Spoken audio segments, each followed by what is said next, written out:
What's going on, everybody? Coach Pat here from Tour Physio and Performance, back with another tip of the week for you. So, if you have been doing everything you can in the gym, you are working on your strength, you're working on your power, you're making sure that your body is moving well, but we're still not seeing any of that carry over to the golf course. One great tip that I have for you is now it's time in our driver range sessions to start to finish with some max intent golf swings. So I really want them to be everything you have. So most people have another gear that they do not chain when they're playing golf. I'm not saying to do that on the golf course, but it's important for us to understand, and our body and brain to understand, that we can move faster.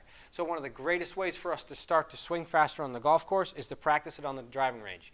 I want you to get out there. I want you to start with a few balls. I don't want it to be 10 minutes if this is something you've never done. I want to make sure that your body is fit and ready to go for this. That's a very important part of this. But finish that driver session with maybe it's 10 drivers as fast as you can.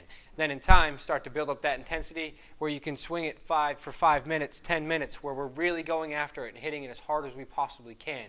What that's going to do is that's going to allow us to reach our ceiling for speed, get comfortable moving fast, and then when we go to the golf course, we don't swing at that intent, but hopefully we get a little more comfortable swinging at a higher intent, closer to our max, and also we're going to be training power as we are doing this on the driving range.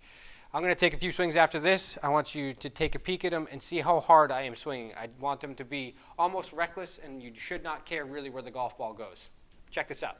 So I really want to emphasize that I do not care what this golf swing looks like. I do not want to really worry about where the golf ball goes. The number one goal here is how fast can I swing this golf club. So you'll see I'm taking a massive backswing. I'm swinging it back fast. I'm trying to use the ground as much as I possibly can to create as much speed in that club head as I possibly can. This is going to help me develop some power. It's going to help my brain understand that I can move at this speed, and when I get to the golf course and I don't swing quite this hard, I'm going to be comfortable swinging a little bit faster, but also I'm going to be developing some power as I do this on the range. Now, I want to emphasize again one more thing that we need to make sure we build up to doing this. Don't go out there and do this for a half an hour if this is something you've never done. Start with a few balls, and each week, every time you do it, add a few more balls, add a little bit more volume. And in time, you should start to see the speed on the golf course tick up the more that we do this on the driving range. Give it a try.